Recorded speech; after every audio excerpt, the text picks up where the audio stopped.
Street, as I mentioned, is our new chair of the Sustainability Committee. He's been part of the Sustainability Committee while he's been trustee, and I'm going to let him do his presentation.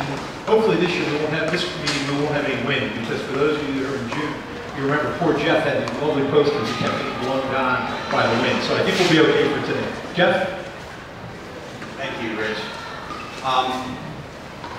You know, it's interesting. I've taken over for Wally, and one of the things that first got me into sustainability was his talk about 2 years ago. And I've been a member of the Homeowners Association, but not a trustee. And after his talk, I sent a note to Bob Smith, our borough administrator, and set up a meeting with him because I couldn't understand what was going on about certain areas where we have ordinances and they don't seem to be, you know, strictly enforced and so on. So I will warn you to be careful what you start, because now here it is 2 years later and I'm up talking about it. So if you think there's a problem, somebody's probably going to turn around and say, why don't you help me solve it?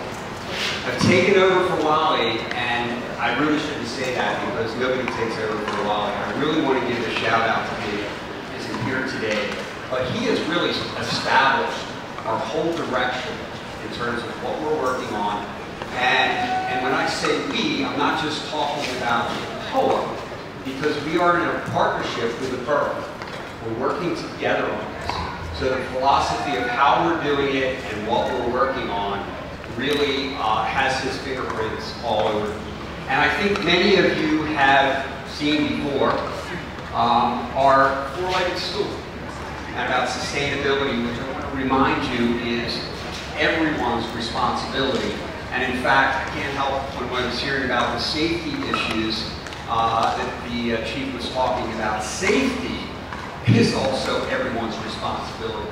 So please remember that when you're out and about on the streets and so on. So with regard to sustainability, water conservation, flood management, the beach, and the bay. We're on an island, and we're here for a reason, but it's a very fragile ecosystem in which we are living. And years ago, it was a lot easier than it is today for a number of reasons. We didn't have the development, the extensive development that we do today. We didn't have the issues with rising seas to the extent that we have now. So we have a particular problem that the island on which we sit is actually slowly sinking. And the sea, which surrounds us, is slowly rising. And so this creates a challenge for us, especially given the number of homes that we have here. So we need to work on a long-term plan on how we're going to deal with this. And there are options to take care of this, but they all cost money. And not only do they cost money, most of them have an environmental component. So there's a lot of permitting that is required through the state and through the federal government. So this is very, very complex, and it's new for a lot of us. So it takes a while to move forward. It takes a while to figure out what are the right things to do. It's not straightforward. And by the way, this isn't a Stone Harbor issue. This is not a 7 Mile Island issue. This is a New Jersey issue. This is a national issue. And you're starting to read more and more about this. So what we have in front of us, we have some specific needs, but it's part of really a global problem that we're dealing with right now. So let's talk about the 4 specific areas. I want to give an update in the spring. I talk specifically about the beach, but usually in the fall, Wally talks a little bit about everything. And I will remind you that last year he decided to give us a score, a grade in each of these areas. And when I say we, I'm talking about all of us, not just the borough. This is everyone. All of us as members that live here, homeowners, etc. And without going through the individual scores, it was basically a D, near failure. And that's not good. Now I will tell you, and I hope to highlight some of these things, that I think we're making progress. I think some very important positive things have happened this year I'd like to try to highlight. But we have a long, high hill to climb. So no rest for the weary. So let me start with water conservation. Water conservation is both the easiest problem we have and also the most frustrating because we're not doing very well. When we can't do the easy things, you really question how we're going to do the hard things. So water conservation water conservation is an issue. Again, it's a global issue. The world is running out of potable water. And we live on an island and we draw from aquifers. And drawing from those aquifers, or in our case, overdrawing collectively from these aquifers, is a big problem. Cape May, first actually in the state, but out of necessity, now almost 25 years ago, had to build a very expensive desalination station because they didn't have enough fresh water. It costs a lot of money. Your money. We don't want to have to do that. And as I said, working on water conservation is actually pretty easy. The biggest draw that we have on our water is irrigation. You know, we love driving around, we see all the great landscaping and lawns and so on and so forth, but it's not without a cost. And I'm not just talking about financial cost, but an environmental cost. So we have to do a better job. And this is for every individual out here. When you get your water bill quarterly, it's got your usage on it. So one of the things I want to challenge all of you to do is start comparing and seeing how you're doing.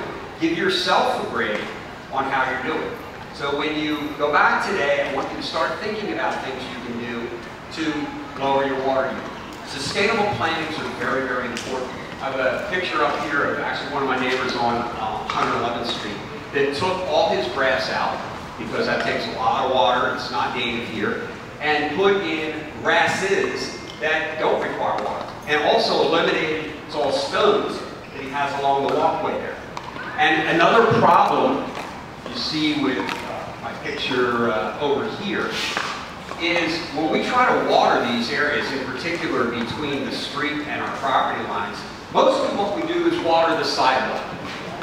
And this is not just a huge waste of water, but this water runs off and goes into our overtaxed storm drain system. So this is a double negative. And there are ways that we can get around this. First of all, you don't plant out in the corner, or you put things out there that will survive. Or secondly, you can water in a different way. So these are things that, again, are very, very easy to do. Anyone that has a sprinkler system should have a rain gauge on. That is there so that when it rains, it knows it and it turns the water off. What most people don't know is it's got a battery in it. And the battery has to be changed. And if you're not changing your battery, guess what? It doesn't work. Okay? And if you don't know how to change this battery, don't worry about it, because whoever blows out your water system at the end of the year so it don't throw, they can change the battery. Soil sensors are also very important. They can go into the soil and measure directly when you need water and when you don't. So these are the kind of things that are really, really easy to do. And the primary focus is on outside because that's where most of the water goes. But another key water usage can be leakage. We all know about running toilets, right? But do I have a running toilet? Don't I have a look? You can go to Amazon and for 10 bucks, and it'll be at your doorstep about the time you finish your click. You can get these little dye kits, put them in your tank. If it shows up in your bowl, you got a problem. Get your plumber to take care of it. This is water that's just being wasted. So I encourage all of you to do your part as homeowners to reduce your water. Find out what you're using.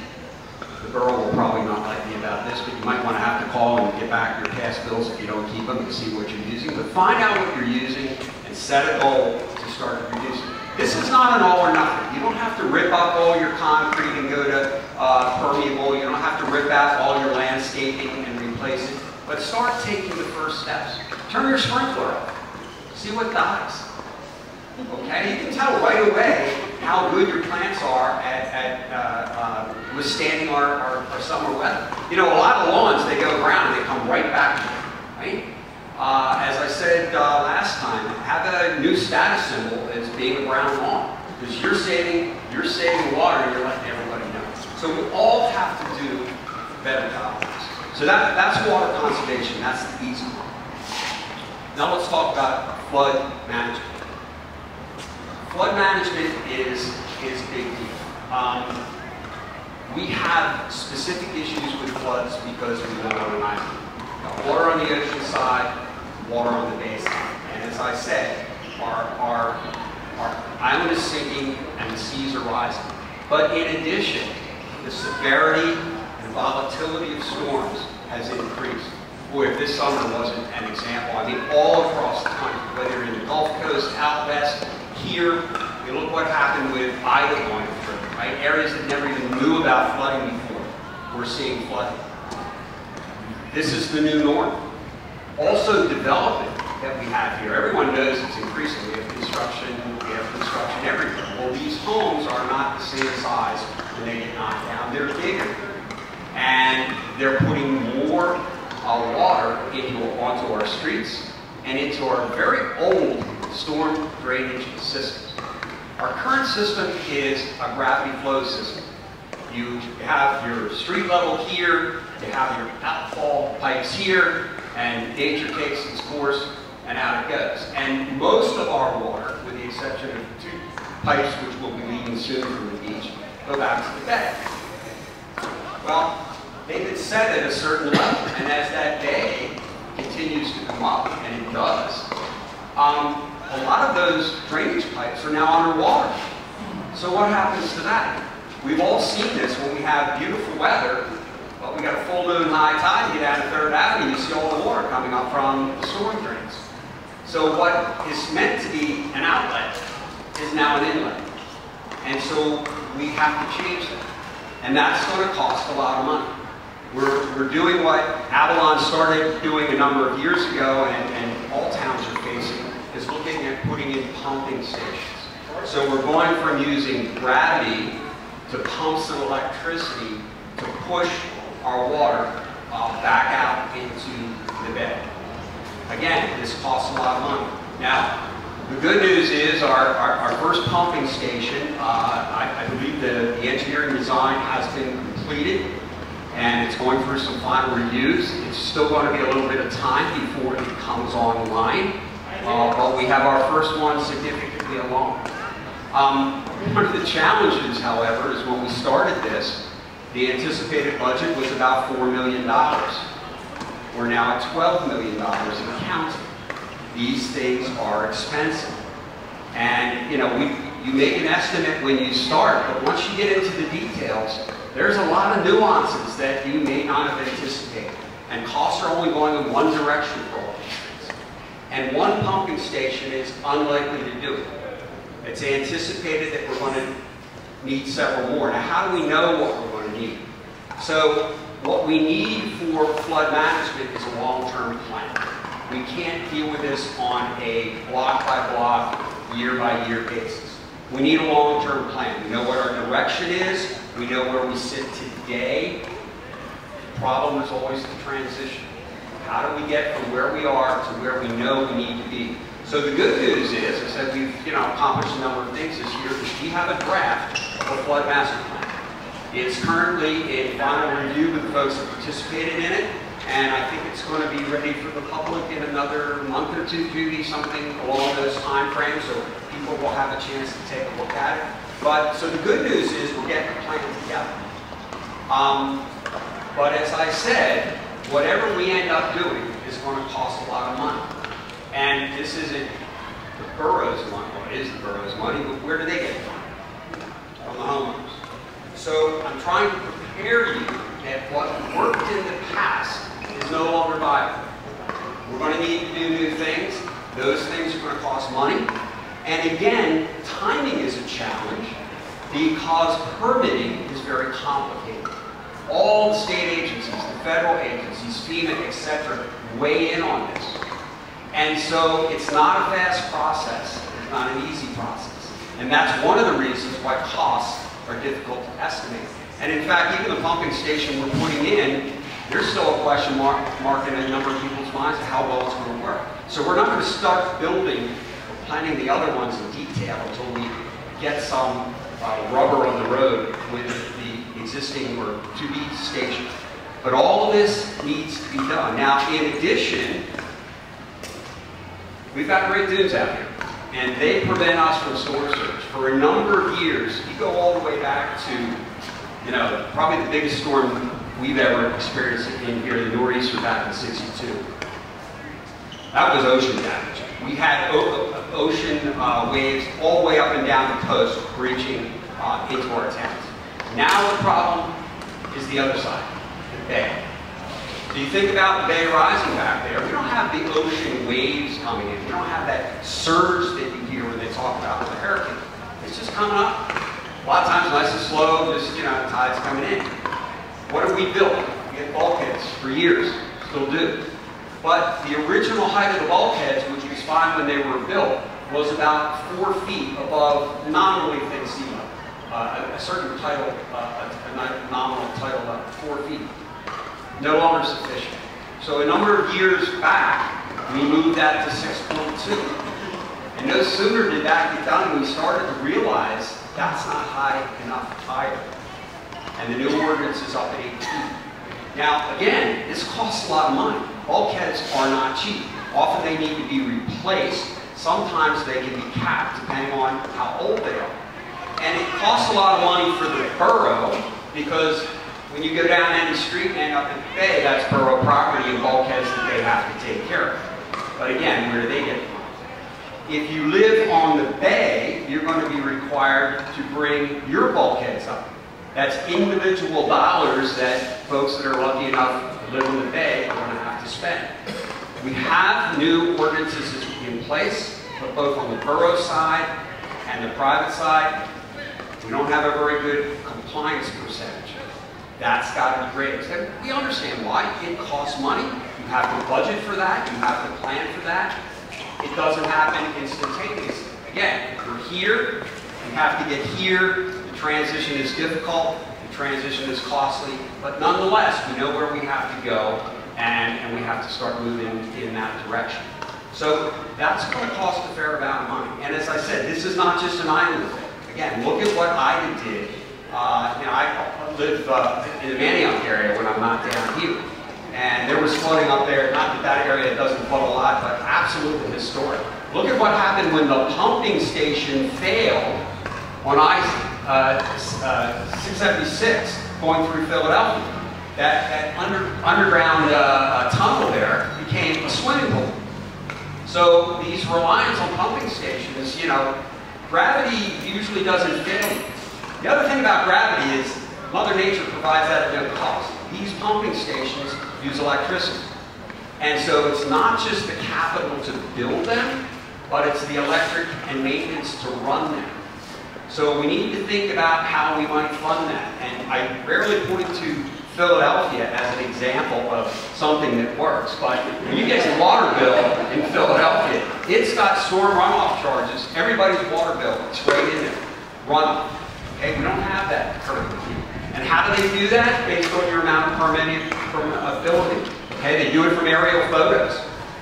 And so you pay depending on how big your property is and how much is developed. It's a concept that we have to think about, because that puts the dollar requirement on the homeowners that are using it the most. That's not where we are today, but it's something we need to think about how we're going to fund these things in the future. So let me shift from flood management to our beaches. I talked extensively about our beaches in June.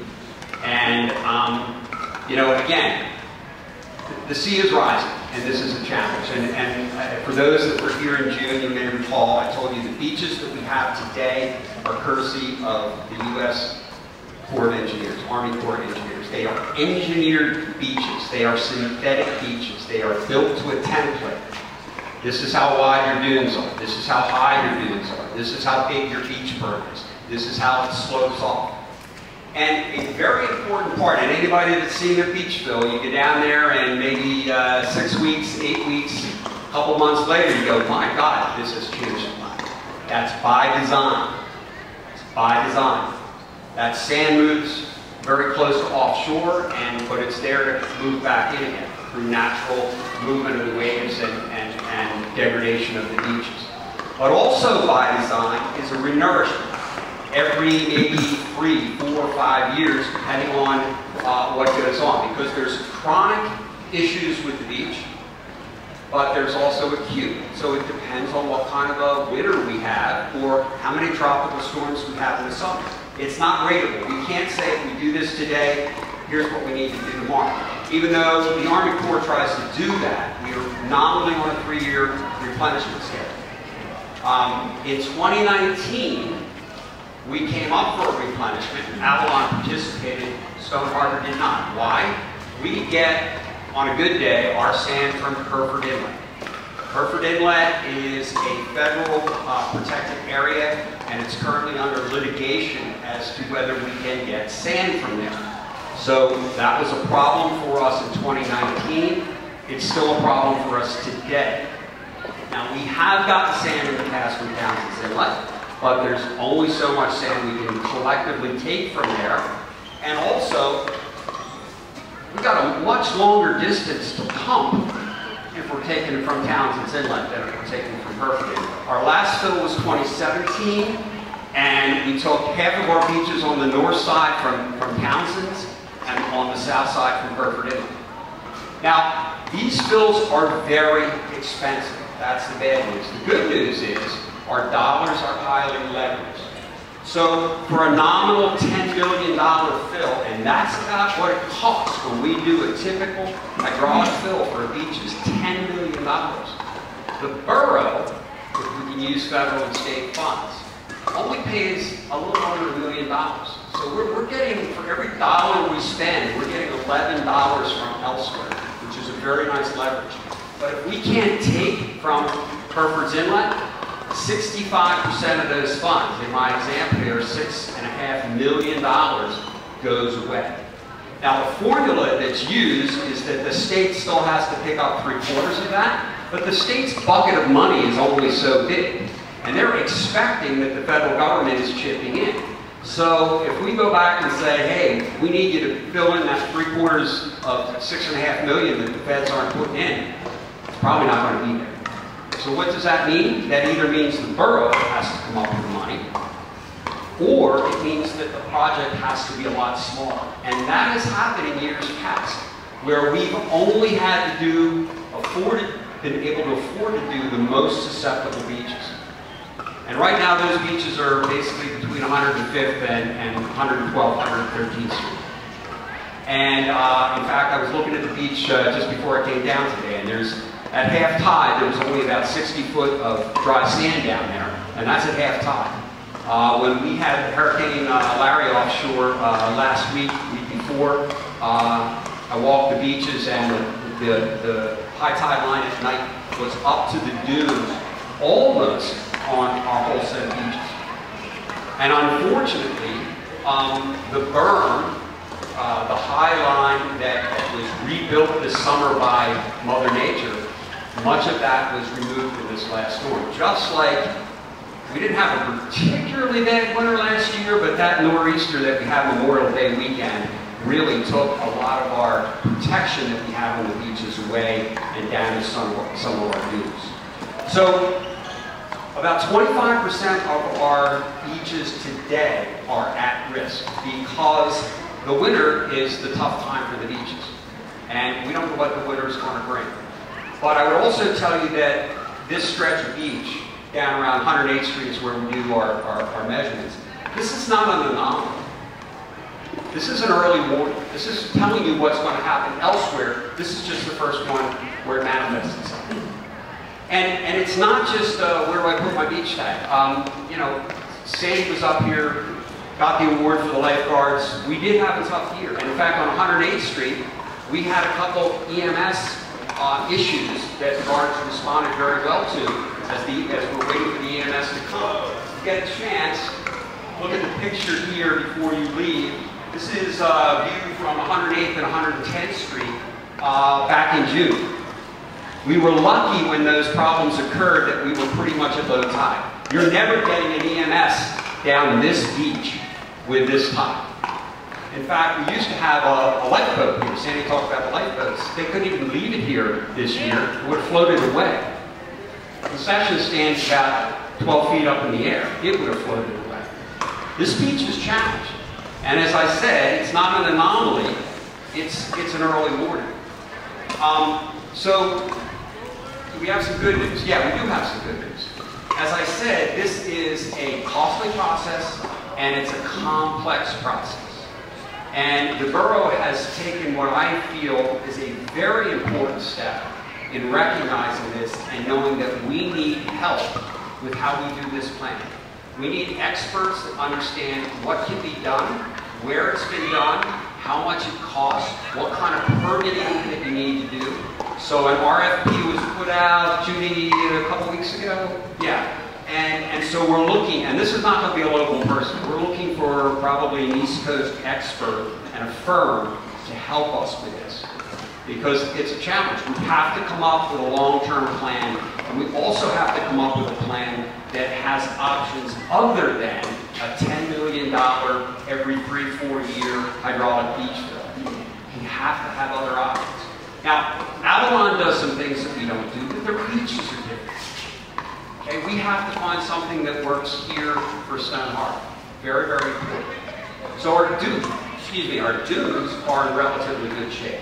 But our beaches are challenged, and you know, we hope for the best, but we have to plan for the worst. So I don't know what our winter's going to bring. We were reasonably lucky this summer, especially relative to last year. One of the things I should mention about our beaches is it's not just walking up and down and seeing what it looks like, but the borough uses Stockton State University, the Center for Coastal Research there, and we use them to quantitatively measure at 8 different points exactly how high our dunes are, how wide our beaches are, going off into the shore.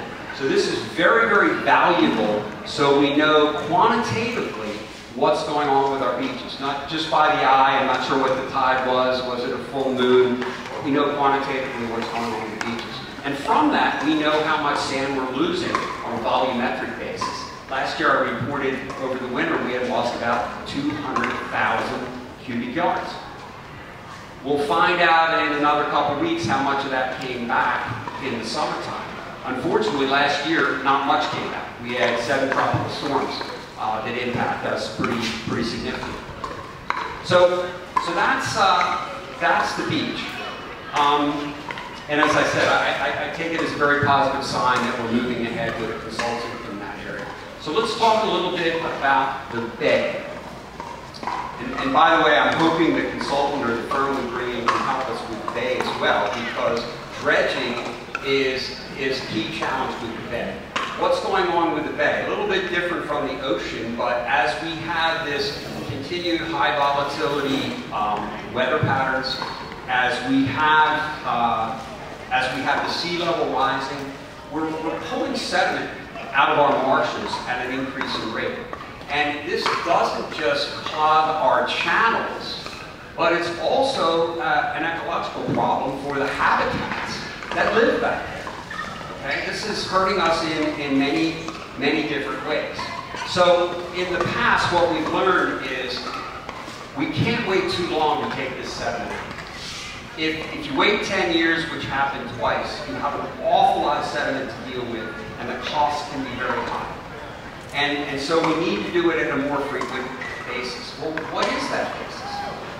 So we turned 2017, I think was the first time we started contracting Stockton again to start measuring what's going on with the bays. If you look at, this is a picture over here that is showing how some of our bays have changed since the initial dredging in 2017, and how sediment is coming in. We have a number of bays that are starting to be at risk, and in fact we get some numbers. This is up here from the CRC report. A lot of this sediment right now is coming into the entrances of these harbors. Not so much back where the homes are and the docks are, but that's the direction it's moving. In fact, I went to take a look at this the other day in my boat and get it's nice to look at a chart like that, but it's nice to just go out and see what's going on as well. And I ran around 3 times going in and out of some of these harbors trying to see what was going on.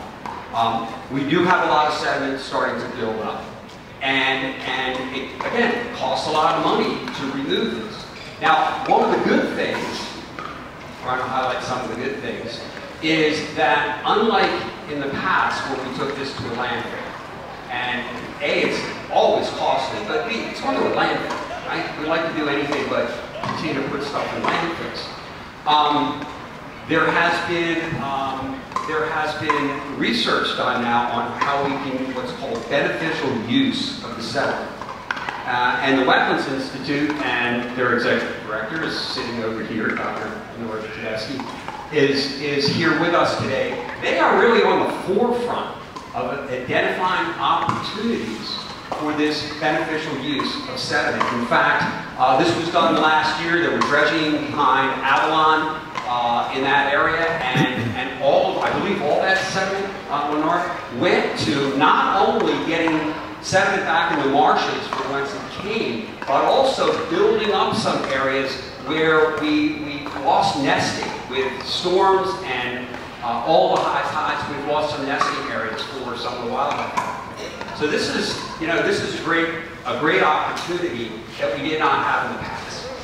And so the Wetlands Institute, and there's a new 7 Mile Island Innovation Laboratory. So this area is really leading the effort in this. You really should go, go back to the wetlands, go online, see what they're doing, contribute. This is all really great stuff that's going on that right in our own neighborhood to helping us out with this. So this is really, really good news. But whenever we do this dredging, again, it costs a lot of money. This is not cheap. Mobilization and demobilization alone, before you even take the first grain of sediment out of the ground, it costs a lot of money. This equipment is big, it's cumbersome, it breaks down a lot, it costs a lot to maintain. And so these kind of challenges that we have are big challenges. So the bay is another area that we need to look hard at. And just like the ocean where the dune protects us from a storm surge, the bay as well, and the marshes back there help us out as well. Now, we do have some areas. You get out of the marina down there, right? There's a big open bay down there. Those marshes help protect us a lot when all this water is moving around. They slow things down. They take a lot of the energy out. So they are our friends in many, many ways. We have to take care of it. Very, very important. So I want to conclude. We've talked about the 4 areas. The hard part's paid for, right?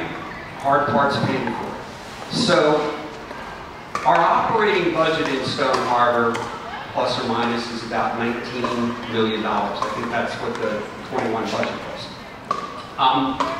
$19 million. So interestingly, we've got about a little over $30 million of longer-term general obligation debt.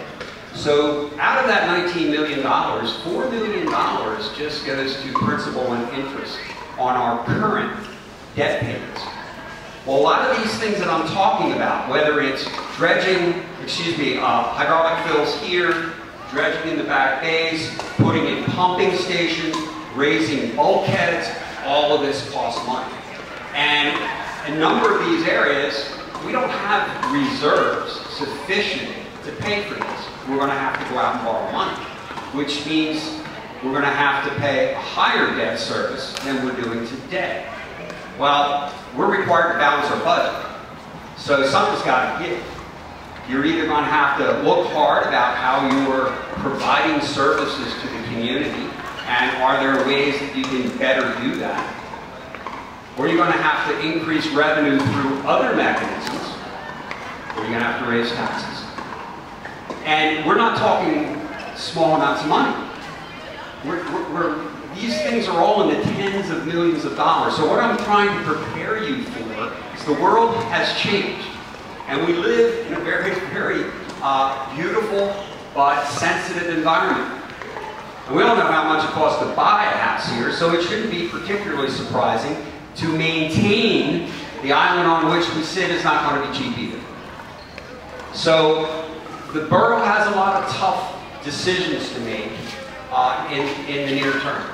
And so one of our primary roles is to inform you so you're not surprised by this, but also get feedback from you. You know, what's important to you? We've always been told in the past that sustainability is important. Well, it costs money. So we need, just like I said, I want you out there in conservation.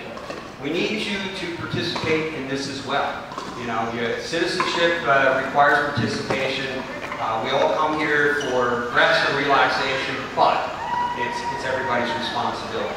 So thank you very much for your attention. I appreciate it very much. I look forward to seeing our water usage drop when I come up here next year and tell you by how much. So thank you.